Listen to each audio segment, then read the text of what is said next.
le directeur de l'orphelinat prépara une boîte pour chaque orphelin. Les objets à l'intérieur de la boîte détermineraient quelle famille l'adopterait. Une orpheline chanceuse ouvrit sa boîte et trouva une pièce d'or brillante. Cela signifiait qu'elle serait adoptée par une famille riche. Puis, elle fit quelque chose d'inattendu. Elle fit exprès de faire choisir à sa meilleure amie la boîte la plus éloignée. Lorsque la fille ouvrit la boîte, son visage changea instantanément. À l'intérieur se trouvait un morceau de pain moisi. En voyant que la fille avait tiré le pire cadeau, le directeur lui offrit une autre chance de choisir. La fille sourit et dit qu'elle aimait vraiment le cadeau. Elle remit alors la boîte à sa place d'origine. À ce moment-là, sa meilleure amie rit secrètement. Il s'avéra qu'elle était une personne réincarnée. Dans sa vie antérieure, elle avait donné sa chance à la fille. La fille tira la pièce d'or et fut adoptée par une famille riche, devenant l'envie de tous en tant que fille riche. Elle tira le pain moisi et fut emmenée dans une famille rurale. La vie de pauvreté était insupportable pour elle, et elle s'enfuit finalement pour vivre une vie de vagabondage. Poussée par une douleur extrême, elle tua la fille lors de la fête d'anniversaire de cette dernière. La famille de la fille la tua sur le champ. La seconde suivante, elle se réincarna miraculeusement. Dans cette vie, elle jura de faire vivre à la fille les tourments qu'elle avait subis dans sa vie antérieure. Cependant,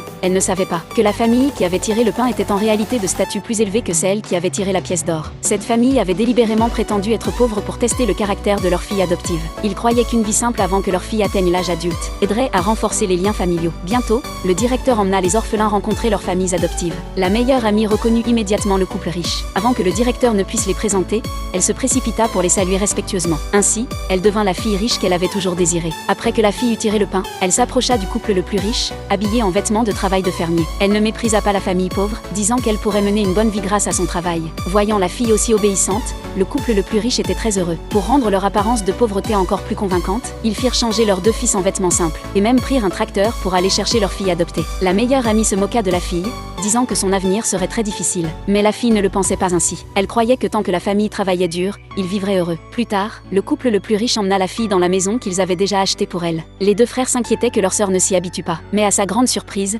lorsque la fille vit son environnement, elle dit qu'elle avait appris un peu la rénovation de maison dans le passé. Elle avait l'intention d'aller en ville acheter des matériaux de récupération et de redécorer la maison lorsqu'elle aurait le temps. Les parents furent touchés par la sagesse de leur fille et lui demandèrent de sortir le pain qu'elle avait choisi plus tôt et de le casser en deux pour voir ce qu'il y avait à l'intérieur. À leur grande surprise, à l'intérieur du pain se trouvait un pendentif en jade ancien. La fille pensa que le jade était trop précieux pour l'accepter, mais la mère insista pour qu'elle le garde. En réalité, ce jade symbolisait l'identité de la fille de la famille la plus riche. Cependant, la fille ne le savait pas encore. 3 ans plus tard, la fille livrait des repas à un restaurant, lorsqu'elle aperçut par hasard sa meilleure amie qui passait. Sa meilleure amie vit que la fille était devenue livreuse de nourriture, et envoya délibérément son subordonné pour que la fille livre de la nourriture à un lieu de banquet. Ce banquet avait été spécialement organisé par les parents de la meilleure amie, dans le but de montrer son succès actuel. Lorsque la meilleure amie apparut, cela provoqua un émoi dans toute la salle. Même le directeur de l'orphelinat vint la flatter. À ce moment-là, la fille, suivant l'adresse, arriva également au lieu. La meilleure amie cria délibérément le nom de la fille. Tous les regards se tournèrent vers la fille. La meilleure amie se moqua publiquement de la fille. La fille,